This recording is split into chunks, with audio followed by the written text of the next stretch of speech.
Today we are going to discuss Michelson interferometer. From this device we can obtain the interference patterns of the various types. तो इसमें हम क्या लेते हैं, एक मोनोक्रोमेटिक सोर्स एस लेंगे और ये जो रेज है मोनोक्रोमेटिक सोर्स से जो रेज है वो फॉल करती है कॉन्वेक्स लेंस पर एल पर। यहाँ से हमने दो प्लेट्स ली हैं P1 और P2। P1 is the plate, ये पार्शियली सिल्वर्ड प्लेट है। जब ये रेज इस पर फॉल करती हैं तो ये रेज जो है प्लेट ग्लास की प्लेट है, तो ये फ्रॉम एयर टू ग्लास जाती है, तो ये बेंड टुवर्ड द नॉर्मल हो जाएंगी। इससे कुछ पोर्शन इसका reflection towards the one direction में हो जाएगा M1 मिरर की तरफ, और कुछ पोर्शन इसका ट्रांसमिटेड हो जाएगा मिरर 2 की तरफ, M2 की तरफ।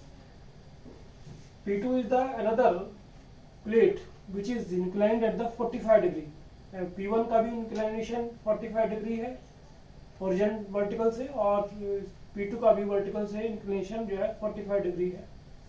P1 and P2 are two plates parallel to each other है, और ये M1, M2 और M1 दो मिरर है।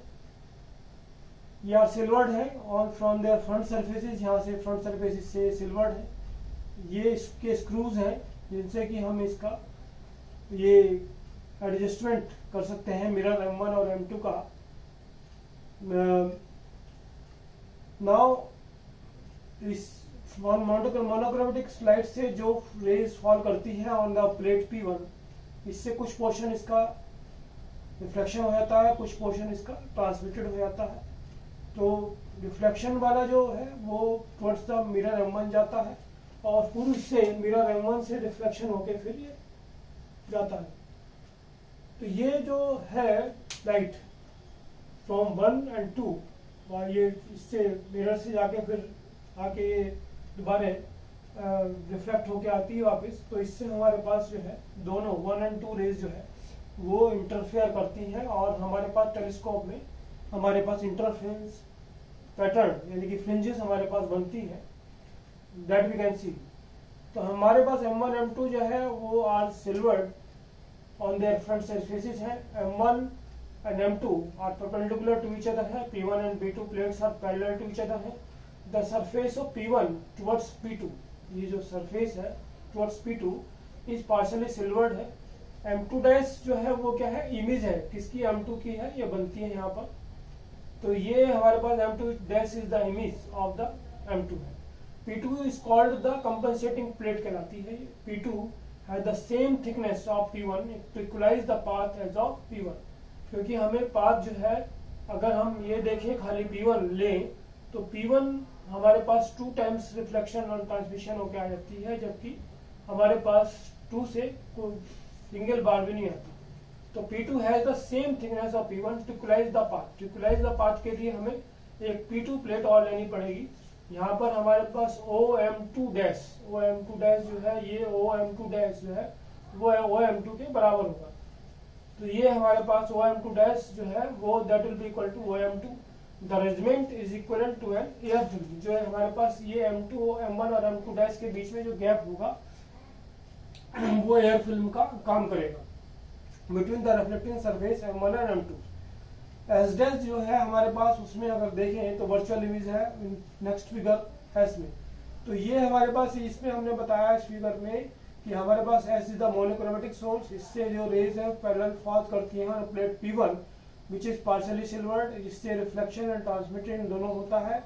और ये जो रेज है रिफ्लेक्ट होके मिरर M1 से और मिरर M2 से रिफ्लेक्ट होके टेलीस्कोप में आती है, और हमारे पास इंटरफेरेंस पैटर्न बनता है। अगर हम इसकी बात करें एस का, जो वर्चुअल इमेज है हमारे पास S1 या पार्शियली सिल्वर्ड से, वो क्या बनता है, एस डैश है। तो इसलिए हमने कहा S dash the virtual image of S. The order of the fringes decreases as R increases. R जो है हमारे पास ये एंगल है जिसमें फिगर में दिखाया गया है। S dash forms the virtual images, virtual image form करता है यहाँ रिफ्लेक्टिंग सरफेस पर। And S1 and S2 in the M1 and M2 dash जो फॉर्म करते हैं हमारे पास ये M1 से और M2 डैश से, इस S डैश का वर्चुअल इमेज से जो हमारे पास लाइट निकलती है।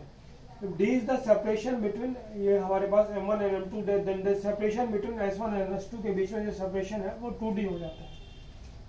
तो ये हमारे पास दूसरा फिगर है सर्कुलर फ्रिंजेस के लिए। तो ये हम कहते हैं कि जो S का जो वर्चुअल सोर्स है वो S डैश बना, कहाँ पर बना, जो हमारे पास पार्शियली सिल्वर्ड प्लेट P1 है वहाँ पर बना। उससे जो रेज निकल के आती हैं और ये जो रेज जाती हैं कहाँ पर, जो हमारे पास इमेजेस बने इसके M1 और M2 डैश से जो इमेजेस बने इस स्लाइड के तो हमारे पास क्या बनते हैं, S1 और S2 सोर्स बन जाते हैं। और उससे हमारे पास जो है जब पीछे इसको मिलाते हैं हम, तो ये हमारे पास फ्रिंजेस पैटर्न देता है, जो यहाँ पर अगर हम अपनी आईज रखें तो ये हमारे पास यहाँ पर इनसे दिखाई देता है। तो ये डिस्टेंस अगर ये d होगा तो ये कितना हो जाएगा, 2d होगा, 2d हो जाएगा। तो the path difference between the rays entering the eye is 2d cos r, ये पार्ट डिफरेंस हो जाएगा क्योंकि this is the angle r। तो फॉर ब्राइट फ्रिंज के लिए तो क्या होगा, 2d cos r जो है वो n लैम्डा के बराबर होगा, जैसे पहले हम बता चुके हैं। और फॉर डार्क फ्रिंजेस के लिए तो जो P पॉइंट है वो अपीयर्स करेगा हमारे पास डार्क जब 2d cos r equal to 2n+1 lambda by 2 हो जाएगा। तो ये हमारे पास जो सर्कुलर फ्रिंजेस बनती हैं वो डिपेंड करेंगी हमारे पास M1 और M2 का जो एंगल है वो कितना है, पैरेलल M1 पैरेलल M2 है, M2 डैश के है, या M1 M2 में कुछ इंक्लिनेशन बन रहा है। अगर हमारे पास M1 और M2 में इंक्लिनेशन इस तरह का बनता है जैसे ये बना हुआ है, तो जहां पर पॉइंट T थिकनेस 0 होगी वहां पर स्ट्रेट फ्रिंजेस बनेंगी, और अदरवाइज तो ये जो कर्व्ड फ्रिंजेस बन जाएंगे हमारे पास टुवर्ड द एंगल, जो इधर एंगल ज्यादा होता चला जाएगा उधर ये कर्व होते चलेगा। जिस पर इस फिगर में M1 और M2 जो इमेजेस है वो M2 डैश की इमेज क्रॉस कर रही है, तो यहाँ पर active point T equal to 0, जिस पॉइंट पर ये स्ट्रेट फ्रिंजेस बनेंगी, बाकी इधर जो है कर्व्ड फ्रिंजेस बन जाएंगी जो इधर को होंगी, और दूसरी तरफ ये कर्व्ड फ्रिंजेस बन जाएंगी इधर की तरफ। ऐसे ही अगर M1 M2 का डैश का इंक्लिनेशन इधर है ऐसे है, तो ये स्ट्रेट फ्रिंज यहाँ पर बनेंगी और बाकी कर्व जो है इस साइड में हमें कर्व दिखाई देगा फ्रिंजेस में। तो when M2 is not perpendicular to M1, the angle between M1 and M2 dash is wedge shaped हो जाएगी, है ना, जो हमने फिगर में देखी है। And convexly toward the edge of the wedge are obtained, जो हमने बताया अभी। The fringe corresponding to d = 0 perfectly straight, ये है स्ट्रेट आ रही है यहाँ पर। डिटर्मिनेशन अगर हम निकालना चाहें मोनोक्रोमेटिक लाइट जो हमने सोर्स लिया है उसका हम क्या निकालना चाहते हैं, वेवलेंथ का डिटर्मिनेशन ऑफ द वेवलेंथ। तो at the centre r = 0, the cos 0 क्या हो जाएगा, 1 हो जाएगा। तो इक्वेशन जो हमारे पास 1 है वो ब्राइट फ्रिंज के लिए क्या बन जाएगी, 2d = n लैम्डा। तो इफ हम M1 moves away from M2 dash by lambda by 2, अगर इसको मूव करें थोड़ा सा खिसकाएं M1 को, तो जो हमारे पास M2 dash M1 moves away from the M2 dash by lambda by 2, तो 2d इंक्रीजेज बाई लैम्डा जो है वो हमारे पास इंक्रीज हो जाएगा। Therefore, the n+1 replaces n in equation, हमारे पास जो है उसमें ये n+1 से रिप्लेस हो जाएगा। hence n+1 is the brightest spot हो जाएगा नेक्स्ट में, अगर लैम्डा बाई 2 उसको मूव कर दें तो 2d जो है वो लैम्डा से इंक्रीज हो जाएगा।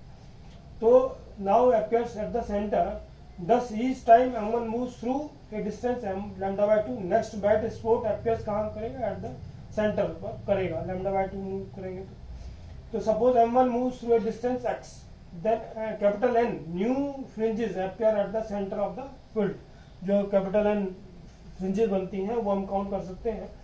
तो x will be equal to capital N lambda by 2 आ जाएगा, तो लैम्डा की वैल्यू 2x/n। तो x हम मेजर कर सकते हैं कितना हमने डिस्टेंस मूव किया है, and the number of fringes we can count with the help of the telescope.